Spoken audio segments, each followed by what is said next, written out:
Aerospace Group. Fleets are based at Dyess Air Force Base, 38 aircraft there, and at Ellsworth. And this is an Ellsworth bird that's flying. He's got the pedal to the metal and the wings swept.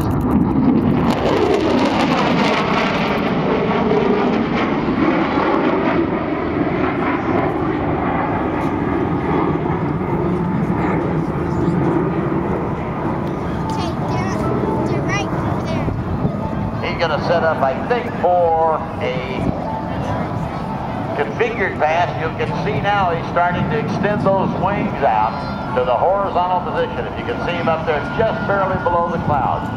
Interestingly enough, that's done automatically as they select the lever to either control the wing in or out. Fuel is automatically transferred in that aircraft to maintain the proper center of gravity.